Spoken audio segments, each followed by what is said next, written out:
Do you believe that a single decision can completely change your life?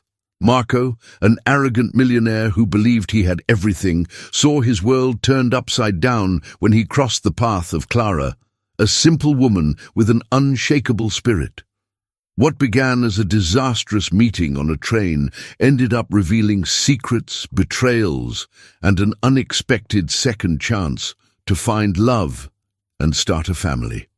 Get ready for a story full of twists and turns, where pride is challenged and the impossible becomes reality. Don't miss a second of this exciting journey. Marco entered the carriage in a hurry, adjusting his watch while holding a leather briefcase in one hand. He was so distracted that he didn't notice the movement around him. That's when he took a false step and felt something under his shoe. Oh, right. Millionaires think that expensive shoes allow them to step on anyone. The female voice came out forcefully, accompanied by a stern look. He turned to find a plain-looking woman with a firm posture. Excuse me, but perhaps if there had been fewer people and more space, this wouldn't have happened. Or maybe you could learn to walk without running over others, Clara retorted, crossing her arms with a wry smile that disarmed him. Marco was surprised. He wasn't used to being confronted, especially by someone so unusual. Believe me, it wasn't intentional. Oh yes, I imagine stepping on someone's foot is your secret hobby. Before he could reply, an elderly man sitting near the window raised his head and intervened. If you're going to argue, at least enjoy the view, it's free. Marco and Clara looked in the same direction towards the window. The landscape was truly impressive, the river sparkling in the sun, while small boats cruised along its calm waters. For a moment, silence overtook the carriage. "Well," said Marco at last, "I'm sorry about your foot." Clara raised an eyebrow, assessing his expression. "That was as sincere as a bank advertisement, but I accept." She turned her attention back to the window, and Marco tried to do the same. But his mind kept going back to the exchange of words. It wasn't just the teasing. There was something in her manner, a disconcerting honesty. When the train stopped at one of the stations, Clara positioned herself to disembark. Marco watched as she disappeared into the crowd. He didn't know why he was curious, but it was undeniable that there was something different about this woman. Back at his mansion that evening, Marco found himself thinking about her. Sitting in his study, glass of wine in hand, he reflected. Everything in his life seemed under control, his business, his investments, even the trivial details of his routine. And yet there was something missing. The words of the old man on the train echoed in his mind. "Enjoy the view. It's free." Marco snorted. Enjoy what? A crowded carriage and inconvenient people. Still, he knew that the problem wasn't with the carriage or the people. It was with him. That woman, Clara, had awakened something he couldn't name. Perhaps it was the confrontation, or perhaps the fact that she treated him without the respect he expected from others. The next morning, Marco did something rare. He took the train again. He never used public transport 2 days in a row, but he felt he had to.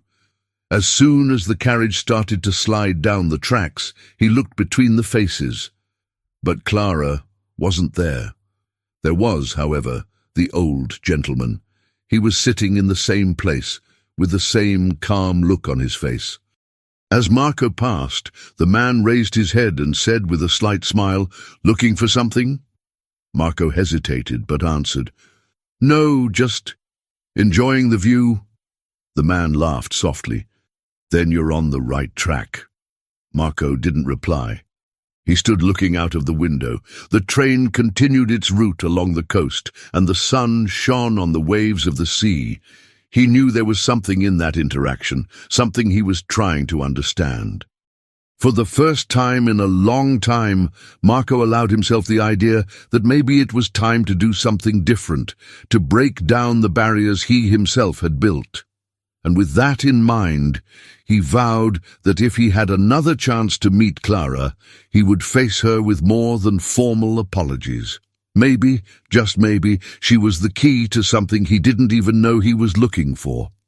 Marco was sitting in his favorite armchair when he heard a whisper coming from the corridor. He got up to investigate and found Livia, his housekeeper, ushering in a new candidate for the position of maid. He didn't even raise his eyes, gesturing for her to come in, but the woman's firm voice made him stop. "You again?" he said, surprised to see Clara. "I didn't know you owned this place. If I had, I would have reconsidered," Clara replied with a half-smile. "Interesting. For someone who reconsiders so much, you always seem to be in my way." Livia, sensing the tension, quickly interrupted. "Clara is one of the candidates. She's ready to start immediately if you approve." Marco crossed his arms. "We'll see." He leaned in slightly, assessing Clara with a critical eye. "Do you know what you're getting into?" "Probably, but I can certainly handle it. I've had practice with difficult men," Clara replied without hesitation. Livia blinked a few times, surprised at her boldness. Marco, however, just let out a short laugh. "Let's see how long it lasts." A few hours later, Clara had already started work on the mansion. She explored the spacious halls, impressed by the luxury, but without losing focus. Meanwhile, Livia watched her from a distance, with an indecipherable expression. "You look pretty comfortable for someone who's just started," commented Livia, crossing her arms at Clara's side. "I'd say comfortable isn't the right word, but I adapt quickly," Clara replied without losing her composure. "Good luck."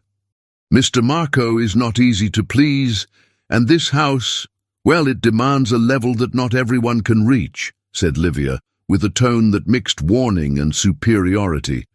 Clara gave a small smile. "I'll keep that in mind." The next few days were full of little tests. Marco, despite his aloof attitude, watched Clara closely, curious to see if she could withstand the demanding routine. But it was he who ended up being challenged.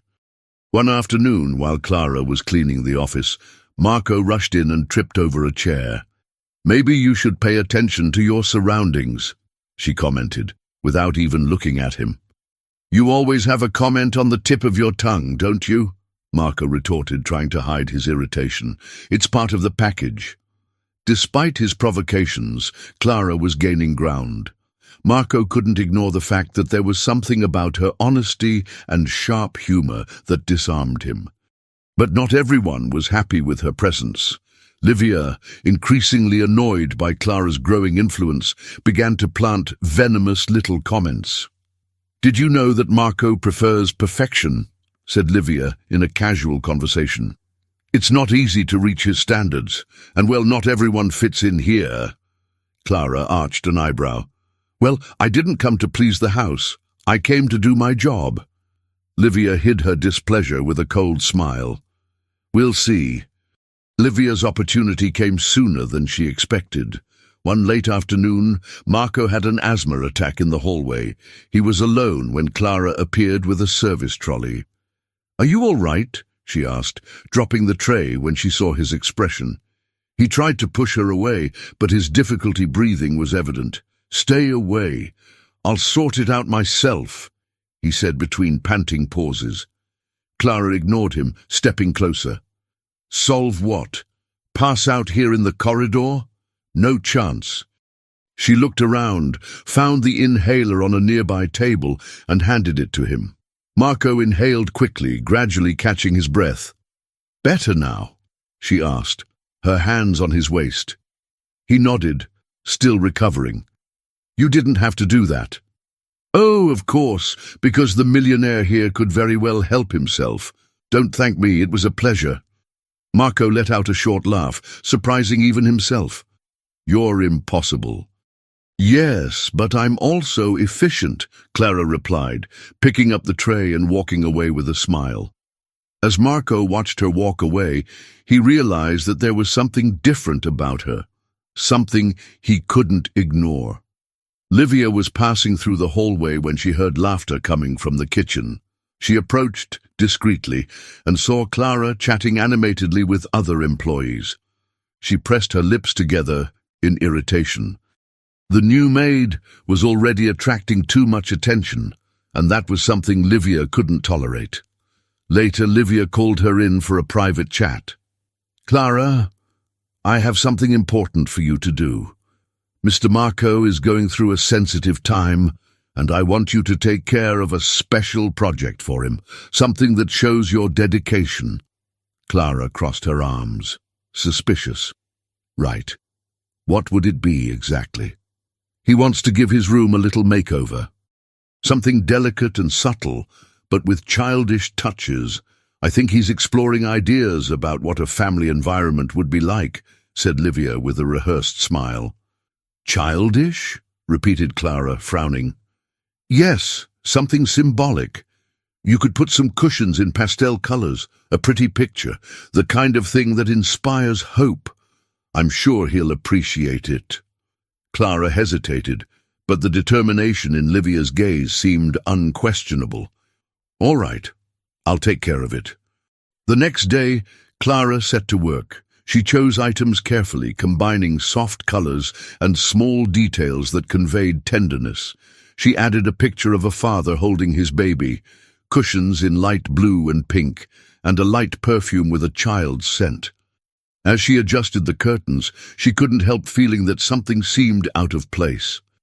"I wonder why he asked for this," she muttered to herself. "It doesn't suit him at all." Hours later, Marco arrived at the mansion. As soon as he went upstairs, he could smell the perfume before he even opened the bedroom door. When he entered, he stopped in the middle of the room, stunned. The scene before him seemed to mock everything he couldn't have. Pastel cushions, plush toys, the painting. He remained motionless, his hands clenched into fists at his sides. "Livia!" he shouted, his voice echoing through the house. Minutes later, Livia appeared in the doorway with an expression of feigned surprise. "What happened, Mr. Marco? What's that?" he demanded, pointing to the bedroom. Livia glanced briefly at the objects before replying in a soft voice. "Oh, yes. Clara mentioned that she was decorating something special for you. I thought she'd mentioned it to you. Isn't it lovely?" Marco felt his blood boil. He went downstairs in steady steps, finding Clara in the kitchen. She was arranging trays when he abruptly entered. "Did you do that in my room?" he asked, his voice laden with tension. Clara looked up, surprised by his tone. "Yes, I did. Why?" "Why?" he laughed incredulously. "You thought it was funny to joke about it. You knew about my situation, and yet you decided to make fun of me like that." Clara blinked, confused. "Your situation? I thought it was something you wanted. Livia said that—" "Livia," he interrupted. "Don't blame her. This was your doing." She dropped the tray forcefully on the table. "I would never make fun of you." "I have no idea what you're talking about, but clearly you've already decided that I'm guilty, so there's nothing more to say." "You're fired," declared Marco, his voice cold. Clara stared at him, her eyes blazing with anger and hurt. "Understood." She took off her apron and left the kitchen without looking back. Later that evening, Marco sat in the now decorated bedroom, staring at the painting on the wall. The more he thought about it, the more Clara's words echoed in his mind. Livia said that... He frowned. Why would Clara mention Livia? Something didn't seem right. Determined to find out the truth, he went to Livia's room. He knocked hard on the door, and she opened it with a nervous smile. "Yes, Mr. Marco? Did you ask Clara to decorate my room?" She hesitated for a moment, but then forced an innocent expression. "Well, yes, I thought it would be a good idea, something symbolic." She was excited, so I didn't want to interrupt her. Marco narrowed his eyes. "You knew it wasn't something I would approve of. Why did you do it?" "I just wanted her to show some service," replied Livia with false sweetness. Marco's patience ran out. "Stop lying, Livia. I know what you're doing." Livia lost her poise. "It's all right. Yes, it was me. She doesn't belong here, Marco. I was trying to protect what's yours. Marco stared at her, his eyes hard. You were protecting nothing but your own ego. You're fired. Get out of my house now. Marco was standing at the train station, watching the passengers come and go. It had been 2 weeks since Clara had left his mansion, and he couldn't forgive himself for how he had treated her.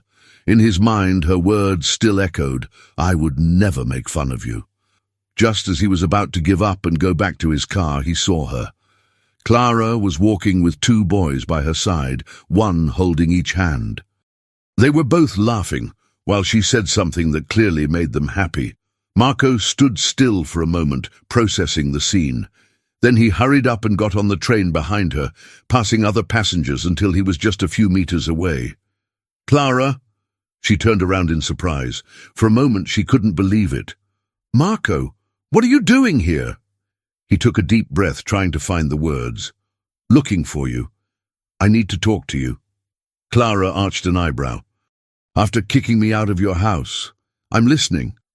The boys watched her curiously, and Marco, looking at them, lowered his voice. "I made a terrible mistake. I believed lies and didn't give you a chance to explain. Livia manipulated everything. She admitted it." Clara hesitated, watching him suspiciously. "And you've only realized this now?" "Yes, and I deeply regret it.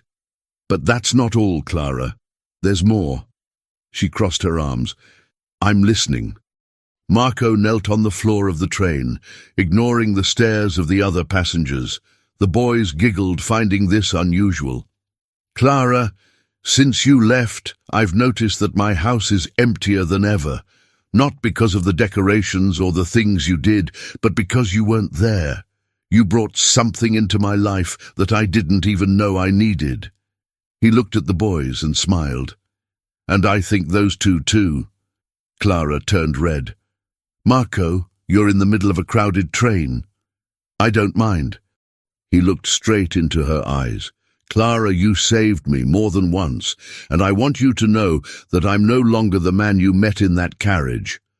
I want to be part of your life, and if you let me, I want to be the father of those boys. I know I can't change what I am, but I can be someone they can love." A silence overtook the wagon. Clara bit her lip, clearly moved. "You're impossible," she said with a slight smile.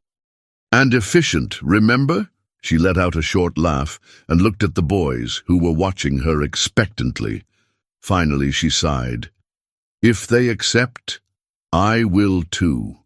Marco stood up, looking at the boys. "What do you think of a guy like me coming into your lives?" The eldest replied with a laugh. "You'll have to learn to play. It's a fair price." Marco smiled and held out his hand, which the boy took without hesitation. As the train made its way along the coast, Clara approached Marco and whispered, "I don't know where this is going, but you have a chance." He squeezed her hand. "One chance is all I need."